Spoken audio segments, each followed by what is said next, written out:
Senhor presidente, prezado colega, deputado Exalci, senhores parlamentares. Senhor presidente, quero usar o tempo desta tribuna para fazer uma reflexão sobre o momento que vivemos em nosso país e a responsabilidade que recai sobre todos nós, e não tenho dúvida, é também sentimento de preocupação de todos os brasileiros e brasileiras. O princípio constitucional que estabelece de forma clara no ambiente democrático que vivemos e que lutamos para preservar, de que todo poder emana do povo e em nome dele deve ser exercido, não pressupõe que aquele que exerce o poder substitui plenamente o povo. Isso é um passo forte em direção às autocracias, às ditaduras. Representar não significa substituir totalmente. O cidadão deve estar sempre exercendo a sua condição de cidadania, e até porque ser representado não exime, não dispensa ninguém de exercer a sua cidadania, de acompanhar o que está acontecendo com o seu país, acima de tudo de cobrar, de exigir, eu diria, que respeite a sua condição de cidadão e os seus direitos essenciais. E foi isso que o povo brasileiro foi às ruas fazer e continua fazendo através das redes sociais e das formas as mais diversas de manifestação. Dizer que não está satisfeito com a forma com que vem sendo representado, que não está satisfeito com o tratamento que vem recebendo, que não aguenta mais tanta corrupção, que não aceita o descaso com que é tratada a saúde pública, a segurança e por aí afora. E qual a resposta que o povo brasileiro quer, merece, e que é nossa obrigação, e não só do Congresso, mas de todos que exercem de alguma forma o poder em nome do povo, em especial o Executivo, que tem o comando aí sim de todo o orçamento, de toda a expectativa de devolver ao cidadão aquilo que é direito dele e pelo qual ele paga no dia a dia os seus impostos, e obviamente do Judiciário, a quem é dada a missão de fazer com que as leis, com que os direitos sejam respeitados. O que espera de todos nós? Que possamos não apenas ter sensibilidade, mas ter atitude concreta para varrer de vez, não para debaixo do tapete, mas com atitudes de transparência, né? Tirarmos essa mazela, esse câncer, essa chaga que é a corrupção, que consome com tantos recursos públicos, que humilha, que envergonha o nosso país. Investimos de fato na saúde, na educação, ter mais transparência nas atitudes que todos nós tomamos. E o que nós temos visto de fato acontecer? Além de muita propaganda, de muita tentativa de tapar o sol com a peneira ou de varrer para debaixo do tapete, temos visto a corrupção se aprofundar. Eu diria mais, é um iceberg tão grande que a ponta dele não tem como se esconder e a cada hora aparece fazendo um estrago maior do que o outro. São todos os dias da semana e todos os meses do ano mais uma denúncia, e cada dia mais perto, mais na antessala ou seguramente transitando na sala da Presidente da República. Por mais que tentem blindá-la e dizer, coitadinha, não sabe de nada. Quem governa um país como o nosso, ou a quem é dado a responsabilidade de representar, não pode querer ficar só com os louros, com os méritos, sair pelo país em verdadeira campanha, entregando de moto niveladeira, até acompanhando formatura de alunos de curso técnico de algumas horas aula, enquanto a corrupção se alastra e diz que não sabe, na sua antessala, ali, nos ministérios onde ela se repete com o mesmo grupo, como no Ministério do Trabalho agora, que volta à tona bilhões de reais de dinheiro do povo sendo roubado por uma quadrilha que se montou dentro desse governo, com as benesses desse governo, de figuras intimamente ligadas ao governo. Uma corrupção sem fim que se aprofunda cada dia mais. E o povo foi para a rua dizer que chega de corrupção. Mas quem coordena, comanda, tem o mando do orçamento geral do país, está mergulhada nisso. está sim, e teima em dizer, e blinda-se, e usa a própria estrutura oficial, os recursos públicos de campanha publicitária, para se blindar e dizerem: ó, a imprensa está livre, está denunciando que existe a corrupção. Mas blindam, não responsabilizam quem de fato teria que ter pulso firme, ter sim comando do país, escolher, não por conveniência eleitoreira, mas por competência, as pessoas para compor uma estrutura de governo. Mas não, lotearam literalmente para garantir não apenas o comando do Executivo, mas também o comando dessa casa, do Congresso Nacional. Num processo de loteamento, e o Ministério do Trabalho e tantos outros estão aí para provar isso para o cidadão, o que nós denunciamos inúmeras vezes aqui. A saúde pública é que tentam enganar os brasileiros com toda uma estrutura de marketing, de que vai trazer mais profissionais daqui e dali, sem se preocupar com a qualidade, com a preparação, com a formação desses profissionais. Mas faltam, não são apenas profissionais, falta leito de UTI, falta condições adequadas para funcionar os hospitais. As santas casas, os hospitais filantrópicos estão falindo, estão quebrados.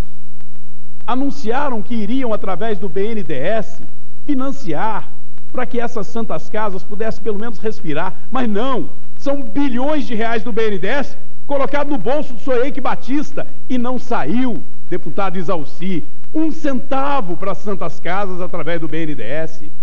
Elas ficam aí pagando juros altos, rolando dívida, passando um maior sufoco, mas sobra dinheiro para os amigos do rei e agora da rainha. Mas falta dinheiro para a Santa Casa. E como se o problema de saúde fosse trazer um médico de Cuba, dali ou daqui, com uma tabela de SUS que tem 10 anos, que não se corrige nem pela inflação. E a saúde vai virando um caos de norte a sul. Aí alguém pode dizer, mas a responsabilidade é do prefeito, é do governador? Os prefeitos já aplicam mais de 15% do que a Constituição exige, 15%, e que se votou na regulamentação da emenda 29, os estados já aplicam mais do que 12%, o governo federal não aceitou aplicar pelo menos 10%, e como cooptou, como dominou, amordaçou a maioria no Congresso, trocando por ministério, isso não foi aprovado aqui, porque o governo da senhora Dilma não deixou aprovar 10% do governo federal para a saúde. E aí o caos se instala de norte a sul. Não importa se o estado é o Rio Grande do Sul, governado pelo PT, ou se é Minas Gerais, governado pelo meu governador Anastasia, sério, lutando, mas a saúde está em frangalhos. Na minha cidade, um hospital de mais de 50 anos, entrando em colapso, em falência, o Hospital São João de Deus, porque a tabela não remunera sequer o custo dos serviços prestados. E a segurança pública, deputado Isalci? Que o povo foi para a rua também, dizer que não aguenta mais tanta droga, tanto tráfico. Chega na cadeia da cidade onde você vive e está me ouvindo agora. Veja quantas pessoas estão presas. Procure saber quantos estão ali por alguma atividade ligada ao tráfico de droga. Eu sou capaz de apostar que mais de 90%. O percentual de pessoas presas por relação direta com o tráfico de droga é assustador. E tráfico de droga é crime federal. Tráfico é crime federal. E o que o governo federal faz para melhorar a segurança? Além de discurso na campanha, dizendo que iria de maneira firme combater o tráfico. Passa a mão na cabeça do senhor Evo Morales, passa a mão na cabeça de outros países em que nós sabemos, de forma clara, tem todo um processo de tolerância com a estrutura de tráfico que vem para o Brasil e está matando o nosso país, mas não basta a inabilidade, a falta de firmeza nas relações internacionais e nas fronteiras. Não aplica dinheiro na segurança pública. Até prefeitura, que vive num sufoco, aplica dinheiro em segurança pública no Brasil. O governo federal aplica menos de 1% das suas receitas em segurança pública. Eu volto ao início do meu raciocínio. O povo foi para a rua para dizer: chega de corrupção, queremos mais saúde, mais segurança. E o que o governo federal fez? Propaganda, enganação, botou o pé na estrada e foi fazer campanha. E a corrupção aumentando a cada dia mais, nos ministérios e na antessala da presidência da República. Esse fim de semana, A denúncia veio lá do lado. Senhora presidente Dilma, o moço que a Polícia Federal descobriu entra e sai da sua sala. Está ali do lado, na Secretaria das Relações Institucionais. Ah, mas a presidente não sabe de nada. E nem vai saber, porque não quer saber. Então não quer responder ao povo que foi às ruas dizer chega de corrupção. Não quer resolver o problema da corrupção. Que faxina é essa? Em que o Ministério do Trabalho cai um ministro que tem envolvimento em corrupção, daqui a pouco o mesmo time está lá envolvido em corrupção até o pescoço. E a segurança pública, senhora presidente, que a senhora disse que até avião não tripulado iria tomar conta das fronteiras para não ter tráfico de droga. O crack está matando os nossos jovens. A violência urbana e até na zona rural já virou um desespero. E o povo foi para a rua dizer que não aguenta isso mais. E a resposta que vem é propaganda e enganação. Criou-se até agora, deputado Exalci, nessa hora que eu estou aqui denunciando isso, já devem estar agindo nas redes sociais um verdadeiro grupo, eu poderia dizer de mercenários, que são contratados para atacar os adversários do PT e dizer que o PT é a maravilha, a oitava maravilha da natureza, que salvou o Brasil, que redescobriu, que reinventou, que nunca antes na história desse país.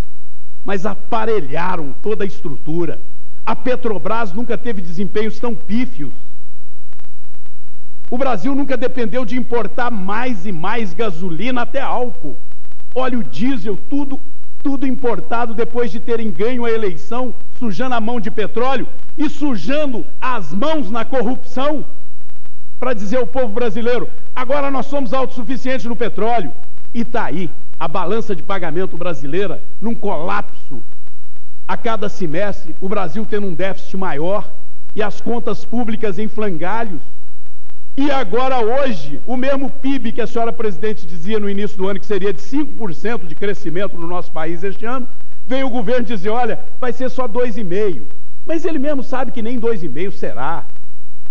Ao mesmo tempo que toda hora ocupa a rede pública, porque paga com dinheiro público toda vez que ocupa horário em rádio e televisão, para dizer em rede nacional que a inflação está sob controle, que o Brasil está crescendo mais do que os outros países, e não é verdade.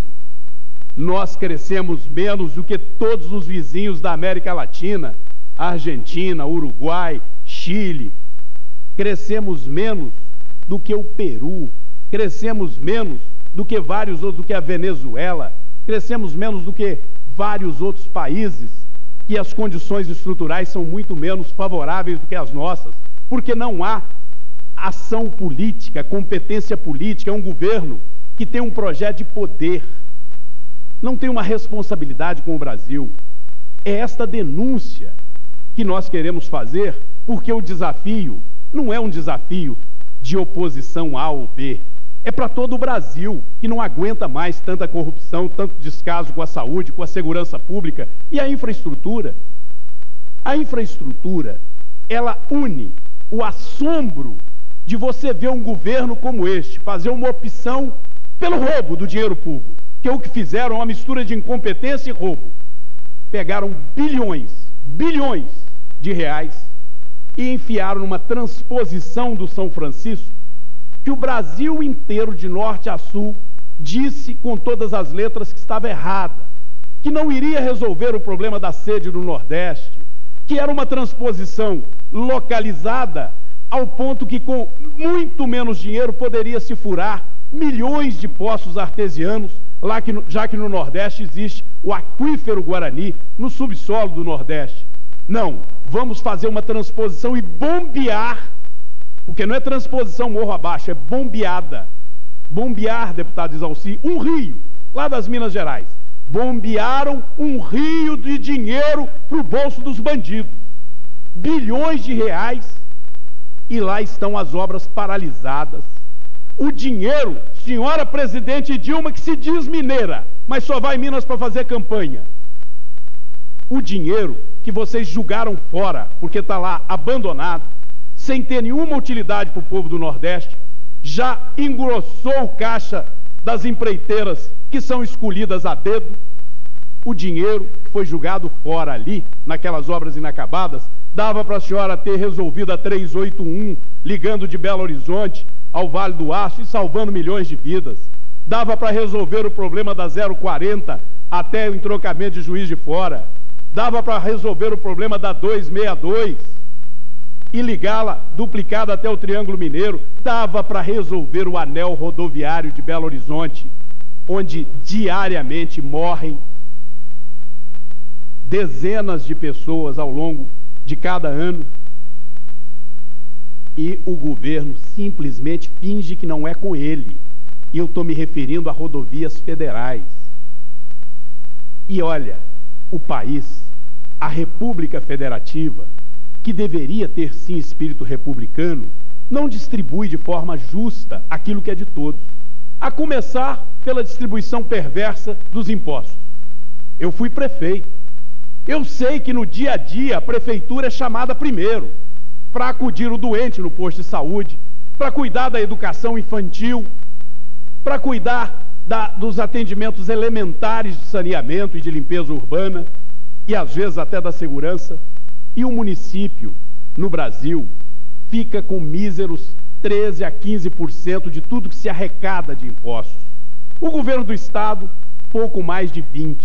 O governo federal, senhora presidente, se não sabe disso também, nem as finanças está olhando. Fica com 65% ou um pouco mais de tudo que se arrecada no Brasil. Mas não tem dinheiro para melhorar as rodovias federais. Não tem dinheiro para investir pelo menos 10% em saúde pública.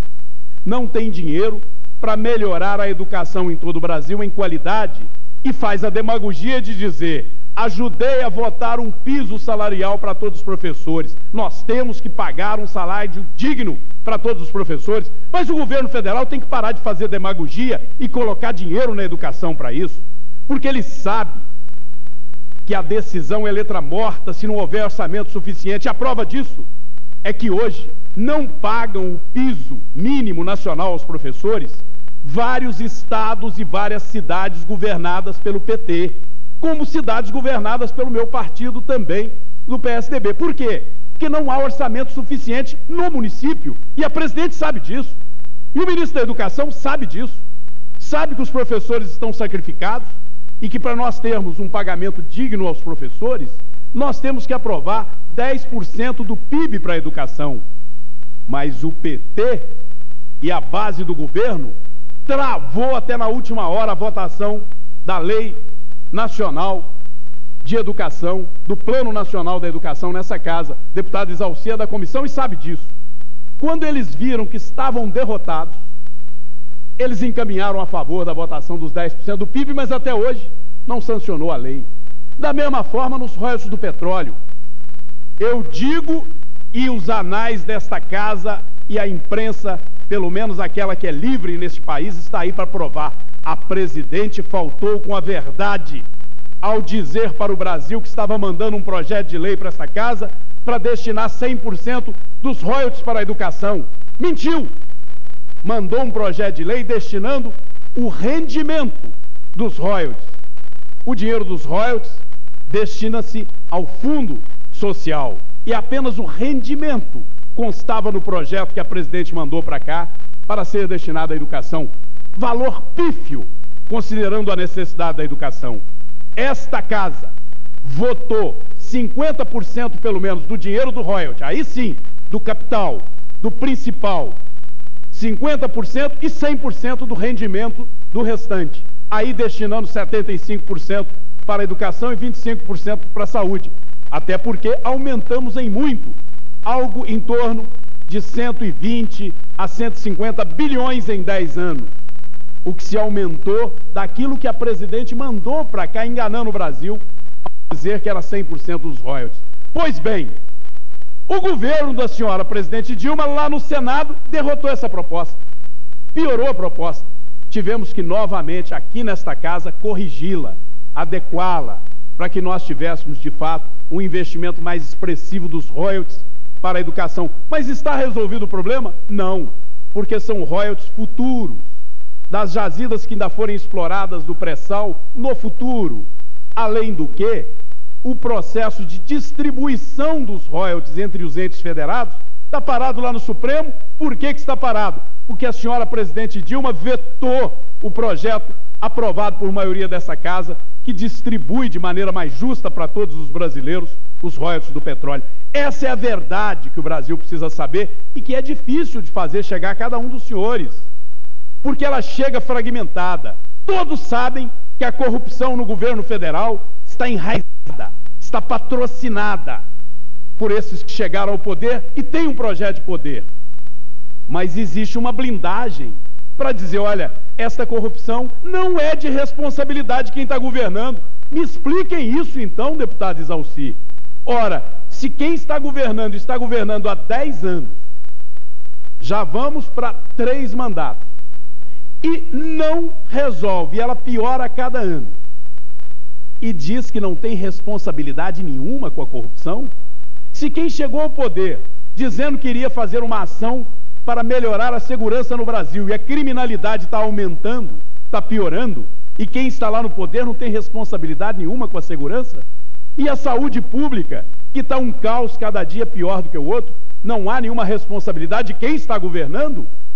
Ora, ainda tem, me perdoe a expressão, a cara de pau de querer dizer que esses são problemas herdados do passado. Para esse grupo que está aí, 10 anos, são 10 dias. Para eles, 10 anos de poder não é tempo suficiente, não. Eles querem mais 20, 30, um século. Por quê? Porque eles querem se perpetuar no poder. Não aceitam a alternância como um instrumento legítimo e natural da democracia. E não se limitam a usar as práticas mais nefastas para isso. Primeiro, não conseguiram com todos, porque temos deputados dignos, temos senadores dignos em todos os partidos que não se submetem, mas com uma boa parte fazem se submeter. O exemplo disso foi a votação do veto na semana passada, em que a todos que você perguntava, à luz de uma câmera de televisão, ou a todos que se dispunham a conversar com as suas bases, a resposta era: nós vamos derrubar os 10% de multa que não vai para o bolso do trabalhador. E na hora da votação, só 40 senadores se dignaram a corresponder aos anseios populares. Talvez essa maioria seja a mesma maioria que aprovou o nome de Dias Toffoli. Por que eu agora vou em direção ao judiciário? Porque não satisfeitos de ter o poder executivo na mão e usá-lo como propriedade do PT, porque assim fizeram com a Petrobras, patrimônio de todos os brasileiros, tornando-a subserviente aos desejos e os caprichos do PT. Assim fizeram por bom tempo com o Banco do Brasil, patrocinando até festa do PT com dinheiro do Banco do Brasil, sem falar no mensalão, que foi patrocinado também com parte de recursos do Banco do Brasil. Agora, além do Executivo, além do Congresso Nacional, que todos sabem o processo de negociata, que é uma história terrível do Congresso, que ainda não se tornou maduro o suficiente numa democracia de pouco mais de 2 décadas. Agora, quando colocam como ministro do Supremo um cidadão cujo maior destaque no seu currículo talvez seja o de ter sido um advogado leal e fiel ao PT durante toda a sua trajetória e militância como advogado. Um advogado que foi reprovado 2 vezes na prova para juiz. Um advogado que o notório saber que a Constituição preconiza para ser alçado ao cargo de ministro supremo, no caso dele, se restringe ao bacharelado de direito, não tendo uma especialização, não tendo um doutorado. E uma imparcialidade e uma condição de ilibada moral manchada por um processo, ou 2 processos, segundo consta no judiciário, de condenação no estado do Amapá. O PT, mais algumas décadas no poder como querem, nomeia um Supremo inteiro. Senhores deputados, nomeia um Supremo inteiro sem nenhum constrangimento de dizer: você tem carteirinha do PT? Você já advogou para o PT? É isso que está o Brasil correndo risco. É esse projeto de poder que larga o Brasil num momento difícil como esse e bota a caravana na estrada fazendo campanha. Fazendo campanha. É isso que eu estou assistindo, com a presidente indo só esse ano em Minas Gerais, coisa que ela não fez nos 2 primeiros anos de governo, 6 ou 7 vezes para não entregar nenhuma obra significativa em formatura do Pronatec. Olha, o aparato que leva para Minas Gerais para ir numa formatura do Pronatec, o custo, vocês que estão me ouvindo, é muito maior do que o que custou formar os 100 alunos, ou pouco mais de 100 alunos que ela foi testemunhar o diploma. 2 grandes aviões da FAB, toda uma comitiva. Olha, eu, sem medo de errar, posso assegurar que um deslocamento desse não custa menos do que uns 200 mil para os cofres públicos. É muito dinheiro. Mais do que o curso propriamente que foi ministrado. Mas a presidente pode e precisa ir, porque ela tem que dizer que é mineira, que vai muito a Minas Gerais. Mas o anel rodoviário de Belo Horizonte continua abandonado, a 381 abandonada, a segurança pública. Então, senhor presidente, eu caminho para concluir, para dizer, o povo brasileiro precisa sim continuar mostrando que está indignado, indo às ruas, debatendo, cobrando de todos, indiferente de partido, cobrando de cada um de nós, coerência, transparência, seriedade na hora de votar, e votar aberto aqui, de maneira clara, para que o cidadão saiba qual que é a posição que você está tendo em nome dele. Porque a minha posição aqui é em nome de quem me colocou aqui, e eu não tenho o direito de esconder essa posição. Portanto, senhor presidente, só há uma salvação para o Brasil: a participação popular, sim. Isso que começou a acontecer, e que eu espero que continue de forma pacífica, pelas redes sociais, pelas mobilizações nas ruas, para que o Brasil diga: chega, chega de corrupção, chega de nos enganarem, é hora